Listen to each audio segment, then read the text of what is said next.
Hello and welcome to another episode of our Midweek conversation at First Baptist Sweetwater, where we strive to be the first responders of God's love. I'm Jerry Hendricks, and I'm here with my good friend Teek Hamilton. Hello, Teek. How are you today? Hey, Jerry. Good. Well, good. Hey, Teek, we have a lot of things coming up. Not just this week. We haven't been able to say that in a while. That may explain why I'm so excited. That's true. I guess I should say I still want to be cautious. Right. I mean, obviously, we've been those, you and I anyway, that have not rushed into the COVID clearance. Right. And we are proud of our church and how we've responded week to week with good, safe protocols to make people feel comfortable to come. Right. But every day gets better, and numbers at an all-time low in our county. An all-time low, at least a low before it started. Yeah, and so yeah. and plus we actually put a couple things on the calendar today, or we clarified a couple things on the calendar. Right. So so let me lead into this a little better. Okay. I think it was last week that in our conversation here, I said something about the importance, or maybe we had started that conversation in staff meeting, about the importance of gathering, that may be more important than the idea of regathering. Okay. Regathering meaning gathering people back to those things that we were already doing, that weekly programming. Right. And that's still a struggle. Yes. For a variety of reasons, a multitude of reasons. But somehow I left that podcast thinking about what it means for us to gather. For the Christian community. We're talking about, today we planned our communion worship for the 11th, right, which is in a couple of Sundays. And that's kind of what we wanted to focus on, was that we could gather, and those unique gatherings of Jesus during his appearances. And so there's a different emotion that's tied to that. Definitely. Without the strain or the feeling as if you're possibly asking people to compromise or maybe piling on guilt or whatever else for our regatherings. So here's kind of where my spirit is right now in this, is that it seems like we can just kind of emotionally, as a church, take a deep breath, and as we exhale, we look for those times when we can naturally start to gather again and enjoy and remember how enjoyable community really is. Definitely. And so if we've learned something during this, it's how valuable community is. Right. And you can't make totally authentic community through technology. Right. And this will be on a blog that I'm writing for today. But I just read a report at lunchtime that Microsoft has started doing research on this past year as far as employees working from home.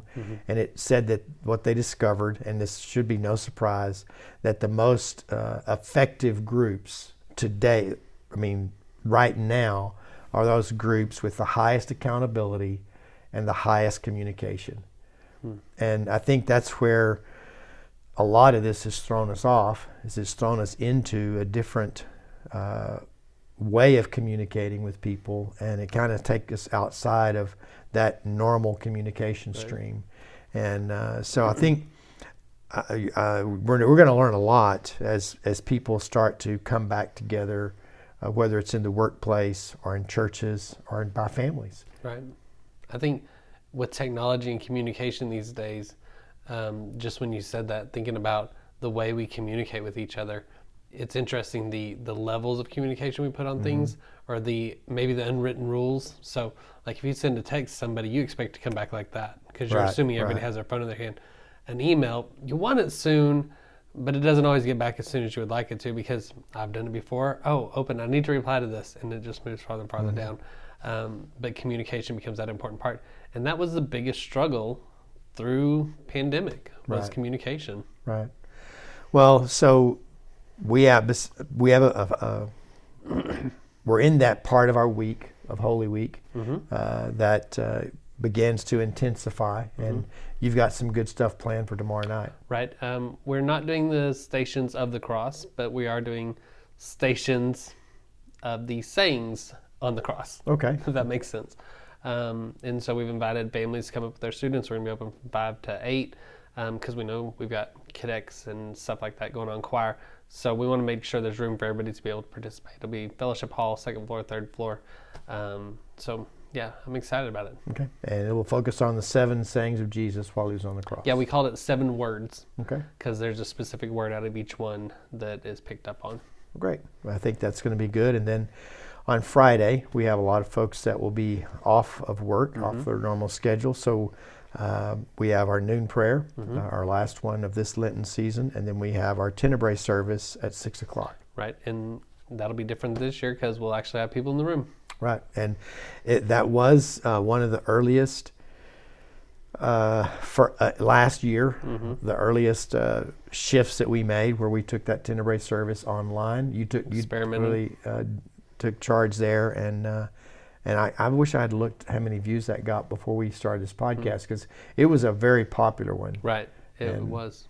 And very easy to watch. I know. I don't know how committed I would be if I was just a church member attending church online. That's a confession there.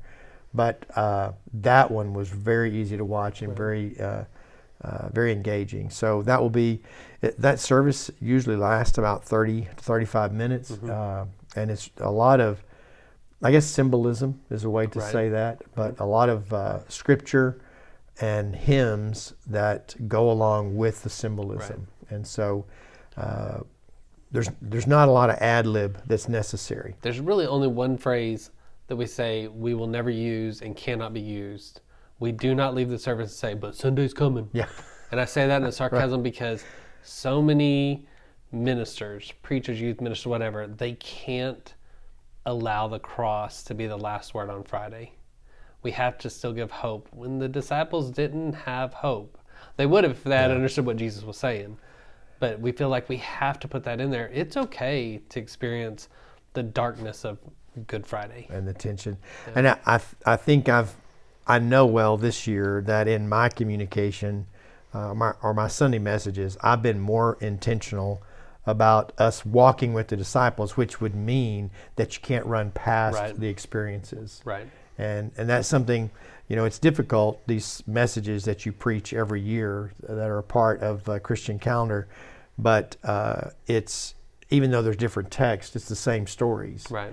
And that's going to be interesting as I come into this next year, what that's going to look like for me as I start thinking through that. I usually can think of a fresh way to say something, but this one has been clearer, I felt like, for us, or at least it gave me a better, more concise, consistent language to help us to keep that pace with the disciples, trying to learn as disciples from their experience. Yeah, because we forget we get 2,000 years of experience in reading the text, and so it's easy for us to jump through everything. But I just started writing a series for after Resurrection Sunday, Easter, and it's about the individual times where Jesus appears to disciples before the ascension. And so far, every one of them, they're surprised and they're disheartened before the experience. Mary Magdalene, she's at the tomb and she thinks the body's been stolen. The disciples going to Emmaus, they're telling him about, have you not heard everything that's happened? I mean, even Peter on the beach, or when he's out fishing, he's gone back to fishing, disheartened. And they, even after the resurrection, they're still like, oh. And it's okay for us to experience that for a little while. Yeah. Well, it's obviously, I think folks know by now, you and I've done this a long time, over 300 episodes. Right. Some of those include Sunday messages. So at least 150 episodes, times that you and I've gathered to talk about this. And folks know by now that you and I kind of like doing this part of it. So then Sunday we have our Resurrection Sunday worship. That will be at 10 o'clock. That'll be the only thing on our schedule that day. So no Bible study that morning? No Bible study. Just want to communicate that. And gives families a little more time. That is, we've talked about how that Sunday is the most meaningful and the most chaotic for families. Right. And so it does give a little bit more time. You get home or to restaurant or whatever you do a little earlier, Right. and it all works out. We're excited about that worship service. We've planned something that's going to be a little bit different for us, as we did last Sunday. Right. So Just because we move it up 30 minutes Right. doesn't mean we're going an hour and a half. right, So if the roast is burnt, it's your own fault. Yeah, that's it's not right. ours. But yeah, last Sunday was special too. so it'll be a wonderful day of worship. We're excited to see kind of how people start to respond in terms of coming back and being a part of worship. We have cleared the way for our balcony to be open for overflow. And then we're still, for one last Sunday, going to space our pews out just because we don't want anyone to not come because they weren't comfortable. Right. So we still want to be respectful of others in the way that we've planned our worship together.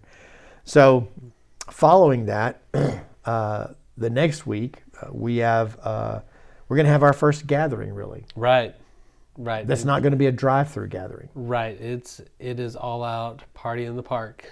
And so typically we do a block party every spring to kind of get our children and youth engaged with families, thinking toward summer camp and sort of summer in general. It's Right. sort of a transition week for us. But this year, and it's grown, I mean, in its concept since we've been doing it. And this year we're going to go to the park. Right. This year, we're kind of revamping a little bit. We don't have a lot of grass and trees around the church, so we're going to We the have park. zero grass. We have some trees, but man, Some grass, it some just weeds looks growing awkward. in the asphalt. But Yeah, that's that's about true.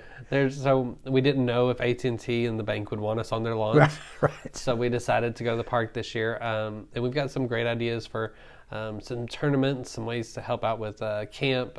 It'll be an opportunity for everybody to be there, and we're inviting the whole church. And it's also that first chance that you have to give towards camp. Right, and so there will be a fundraising element since we've not done those in over a year. We didn't do it last year, and we haven't done anything this year. Right. So it'll be a way for us to give towards scholarships for camp. But then also, we're breaking out the grill, Yeah. and this is a new Our men's grill. team is excited. It is. Or our cooking team, or grilling team. It is a monster of a grill. Yeah, it really is. And you just got to see it to believe it. so I've so- only seen pictures and video, and I still don't think I can understand how big it is. You and I could fit in it Yeah, right. So comfortably. Like, we might take it camping. yeah, we can. There you go. It is. I guess it made its debut last Thanksgiving at an event, but we've not, and it's not ours. No. But We just have the benefit. we get to be the recipients of Right. some masterful grilling next Wednesday. And when we're talking like cooking out, this isn't just hot dogs. Though I have no problem with just hot dogs. I love hot dogs. Agreed. And it's not just hamburgers. Like, we've talked about having ribs there. And so I'm excited. That's my happy place right there. Elliot Acre too. So that's the 2 times that the Acres have got a shout out on Right, the but show. he won't see it either. Just like Lisa wouldn't have seen it if we didn't tell her. There you go. So then the following week, the Sunday after Resurrection Sunday, we gather together and we worship with communion. And a lot of things going on there in terms of Right. how we've handled this with good health code protocols in the times that we've served communion at our noon prayer. We've served twice, I think, during COVID. Right. Yeah. Had communion twice, and so we're real excited. Feel like we have a real creative plan for how to do that and really make the idea of gathering and communion and community the central focus of that Right. worship. So again, a different way for us to worship when we gather, and we'll be focusing on those gatherings of Jesus, just like what you're writing for students. We'll be focusing on the gathering of Jesus that day with in those appearances. So, And we choose the word communion specifically because of what it Correct. relays. We don't use Lord's Supper, Eucharist, or Mass, or anything like that. We use communion for our language because of community, unity, union, all those things just build into what it means to take communion together. Right. And probably the best picture for what we could hope for gathering. Right. Definitely. And so we're excited and want you to be excited with us. We look forward to being a part of your worship. We'll still be live streaming this Sunday on Facebook and YouTube. But we're ready when you are for you to come back to worship, you and your family. It'll be a great time, and we'll provide a safe place for you. We look forward to seeing you Sunday at 10 a.m. See you then.